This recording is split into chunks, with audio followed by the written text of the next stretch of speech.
तो अगर बच्चों का कॉन्फिडेंस फिर से जीतना होगा तो क्या करना होगा सिस्टम को?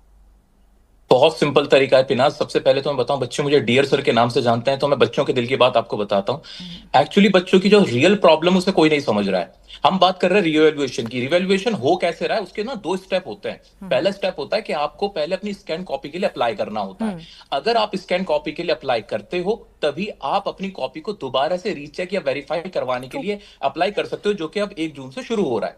असली समस्या फर्स्ट स्टेप में ही आ गई थी। वहां पोर्टल नहीं चल रहा था, मुश्किल से 4 लाख बच्चे ही अप्लाई कर पाए थे। जो अप्लाई कर पाए वही रीएवैल्यूएशन के लिए जा सकते हैं। अब जिन बच्चों ने अप्लाई नहीं किया या वेबसाइट की वजह से, पोर्टल की वजह से वो अप्लाई नहीं कर पाए, उनका क्या? क्या ये मान लिया जाएगा कि ओएसएम में, जो कि बिल्कुल साबित हो चुका है कि गड़बड़ियां नहीं थी, शिक्षा मंत्री ने स्वीकार किया, सभी लोगों ने, बच्चों ने, चाहे मैं बात करूं यहाँ पे हर्षिता की बात करूं, यश की बात करूं, इन सभी बच्चों ने, वेदांत की बात करूं, उन सब ने आके क्या यहाँ पे साबित नहीं किया कि उनकी कॉपीज में ब्लंडर्स थे, बड़ी भारी गलतियां हुई थी?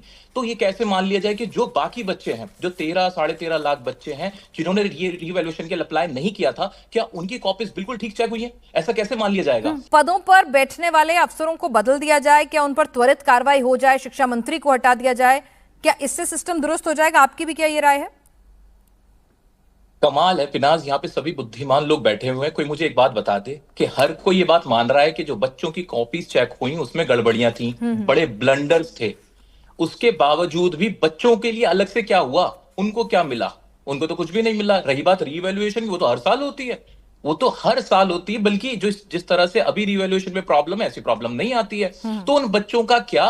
क्या कोई यहां बैठा हुआ एक भी व्यक्ति ये कह सकता है कि जो 98 लाख कॉपीज बच्चों की चेक हुई थी वो बिल्कुल ठीक चेक हुई है? कोई भी विश्वास के साथ ये बात कह सकता है? और जब हम भी मान रहे हैं, शिक्षा विभाग भी मान रहा है, शिक्षा मंत्री भी मान रहे हैं कि हाँ, कॉपीज चेकिंग में गड़बड़ियां हुई हैं, तो फिर बच्चों को क्या कॉम्पनसेशन मिला?